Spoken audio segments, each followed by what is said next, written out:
Asyubhat al-hadiyah wa sittun, syubhat yang terakhir. Syubhat yang terakhir 61.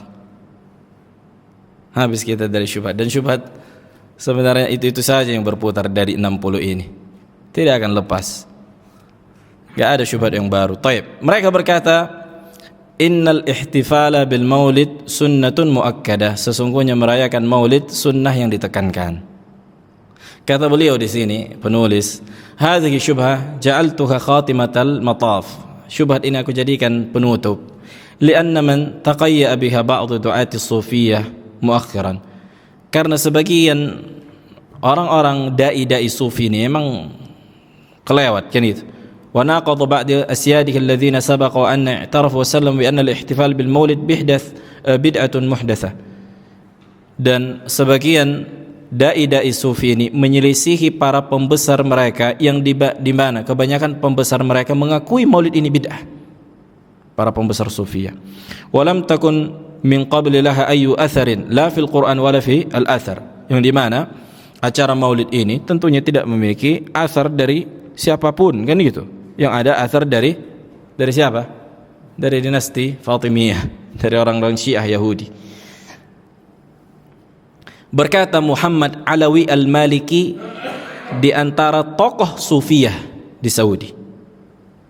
Muhammad Alawi Al-Maliki, annana naqul bijawaz al-ihtifal bil maulid an-nabawi syarif wal ijtima' li sama'i siratihi was salati alayhi wa sama'i al-mada'ih allati tuqalu fi haqqihi wa it'am at-ta'am wa idkhal as-surur ala qulubil ummah. ولا نقول بسنية الاحتفال بالمولد المذكور في ليلة مخصوصة بل من اعتقد ذلك ابتدع في الدين. الله أكبر. لأن ذكره عليه الصلاة والسلام والتعلق به يجب أن يكون في كل حين ويجب أن تمتلئ به النفوس. Berkata tokoh Sufia Muhammad Alawi Al-Maliki, beliau menyebutkan di kitab Haulal Ihtifal bil Maulid. Lihat, tokoh sufi yang menampar kalian, wahai para peraya maulid. Bukan ulama Wahabi, tapi siapa? Tokoh sufi. Apa katanya? Annana naqul, kita katakan dengan bolehnya merayakan maulid yang mulia ini, maulid Nabi yang mulia, berkumpul dengan mendengarkan sirah sejarah Nabi alaihi salatu wassalam dan mendengarkan pujian-pujian yang dikatakan pada hak Nabi dan memberikan makanan dan memasukkan kebahagiaan bagi hati-hati manusia.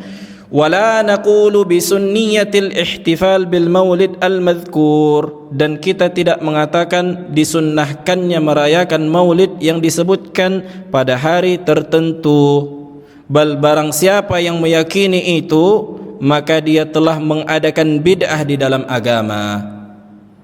Karena nak mengingat Nabi alaihi salatu wassalam, katanya, dan berkaitan dengannya wajib di setiap keadaan. Wajib ketika wajib yang dengan itu hati-hati menjadi penuh dengan kecintaan kepada sunnah Nabi. Lihat, ini yang mengatakan siapa? Wahabi? Enggak. Ini Muhammad Alawi Al-Maliki, tokoh sufi. Kebenaran harus disampaikan.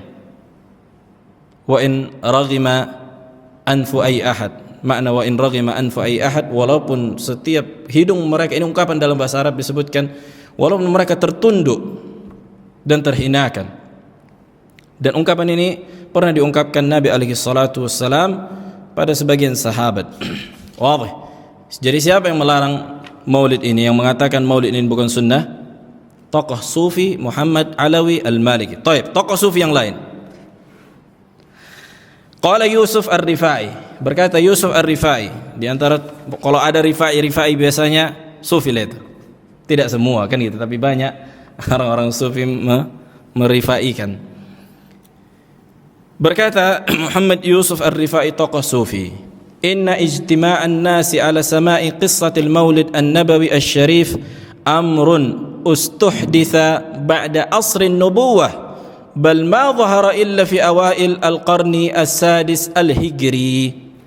Sesungguhnya berkumpulnya manusia mendengarkan kisah maulid Nabi yang mulia perkara bid'ah setelah zaman Nabi alaihi salatu wassalam, yang dimana ini tidak pernah muncul di generasi pertama sampai katanya Al-Qarn As-Sadis Al-Hijri, sampai generasi ke-6. Lihat, tidak pernah salafus saleh dari Nabi dan para sahabat senantiasa melakukan ini. Ini muncul setelah kurun ke-6. Ini kata siapa? Yusuf Ar-Rifai, tokoh sufi. Ini di kitab Ar-Rad Al-Muhkam Al-Mani'. Jadi yang mengatakan maulid ini bukan sunnah bahkan bid'ah bukan cuma orang-orang yang mengikuti sunnah, tapi mungkin tokoh-tokoh sufi yang pada perkara ini, pada bab ini mereka apa? Di atas kebenaran, kan gitu. Kita menukilkan ucapan mereka bukan mau membenarkan keyakinan mereka, tapi ingin menampar keyakinan orang-orang yang merayakan maulid yang bersandar dengan tokoh-tokoh sufi. Tokoh sufi pun ada yang mengharamkan, mengatakan ini bid'ah. Jadi nggak cukupkah ini, kan gitu? Padahal kalau kita jujur sebagaimana sahabat Muawiyah, laqad kana lakum fi Rasulillah uswatun hasanah, udah cukup. Shadaqta, katanya, engkau benar wahai Ibnu Abbas, tak pernah contohkan Nabi mengusap seluruh 4 rukun. Udah. Wadih.